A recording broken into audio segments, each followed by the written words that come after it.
Friends, তো আজকে আমি বানাবো রুই পোস্ত। তো তার জন্য আমি এখানে দেখো 3টা বড় বড় রুই মাছ নিয়ে নিয়েছি। তো এই মাছ 3টে ভাজা হয়ে গেছে, আমি ভেজে নিয়েছি।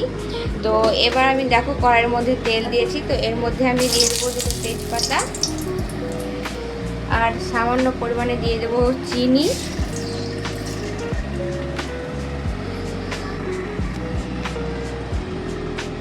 এবার আমি দিয়ে দেব হলুদ। দেখো হলুদ দিয়ে দিলাম।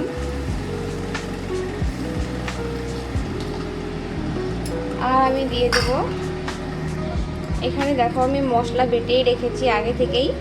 এখানে মশলা আছে আমার আদা আছে, রসুন আছে, পেঁয়াজ আছে, আর জিরে আর ধনে আর শুকনো লঙ্কা আমি বেটে রেখেছি। তো আমি দিয়ে দিলাম কড়াইয়ের মধ্যে।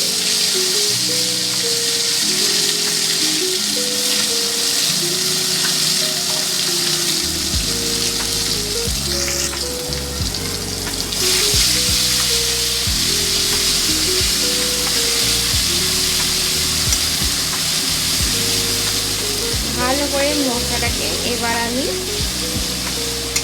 নেড়ে নেড়ে মশলাটাকে ভালো করে কষিয়ে নেবো আর কি।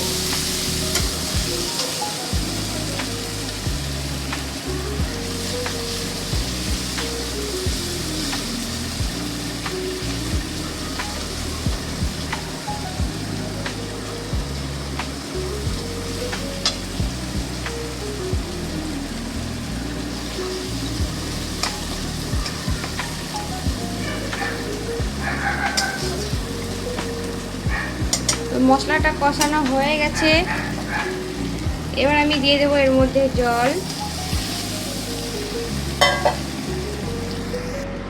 তো দেখতে পাচ্ছ মশলার মধ্যে আমি জল দিয়ে দিয়েছি। তো এবার আমি মাছগুলোকে দিয়ে দেব এই জলের মধ্যে, দিয়ে কিছুক্ষণ ফুটিয়ে নেব।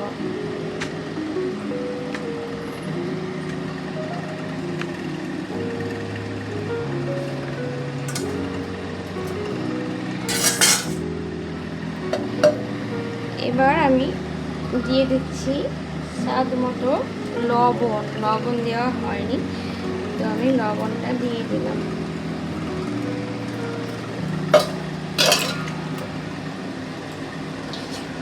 এবার আমি ঢাকা দিয়ে দেব।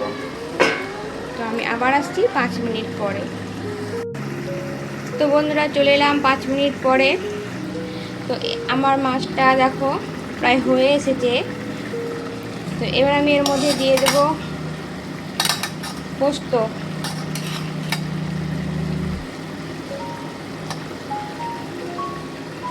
তো এখানে আমি পোস্ত আর 4 মগজ বেটে রেখেছি। তো আমি এবার এটা দিয়ে দেব।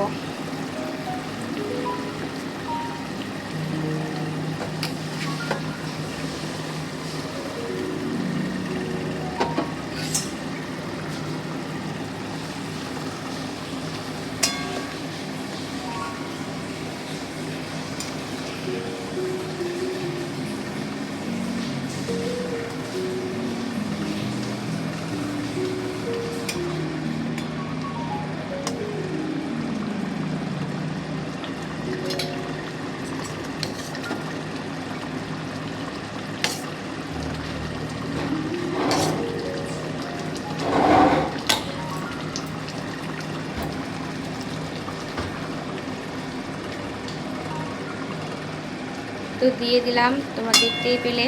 তো এবার আমি কিছুক্ষণ ফুটিয়ে নেব এটাকে, তারপরে নামিয়ে নেব। তো নামানোর আগে আমি দিয়ে দিচ্ছি এই দেখো কাঁচা লঙ্কা।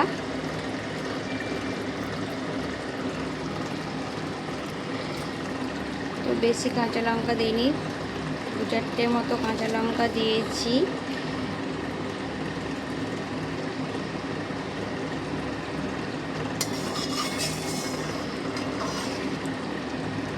তো দেখো বন্ধুরা, আমার রুই পোস্ত হয়ে গেছে।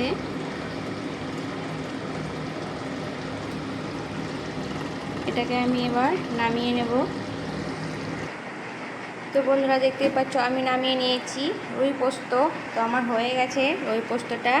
তো কেমন হয়েছে অবশ্যই বলবে, যদিও তোমরা না খেয়ে বলতে পারবে না। তো আমি এখানে একটু খেয়ে নিয়েছি, তো দেখলাম খুব ভালোই হয়েছে, টেস্টি হয়েছে। হ্যাঁ, তো প্লিজ বন্ধুরা, তোমাদের যদি ভালো লাগে থাকে তো অবশ্যই কমেন্ট করবে। আর যদি কোনো রান্নার রেসিপি তোমরা যদি আমার কাছ থেকে জানতে চাও যে এই রান্নাটা কিভাবে করব বা এই রান্নাটা তুমি আরেকবার আমাদেরকে দেখাও, তো অবশ্যই আমি দেখাবো। ঠিক আছে, তোমাদের যে কোনো রান্নার রেসিপি যদি আমার কাছ থেকে জানতে ইচ্ছে করে যে দিদি ভাই তুমি আমাদের এই রান্নাটা করে দেখাও, তো অবশ্যই আমি দেখাবো। তো বন্ধুরা, আর বেশি কথা না বলে ভিডিওটি এখানেই শেষ করছি। তো সবাই ভালো থাকবে, সুস্থ থাকবে, টাটা।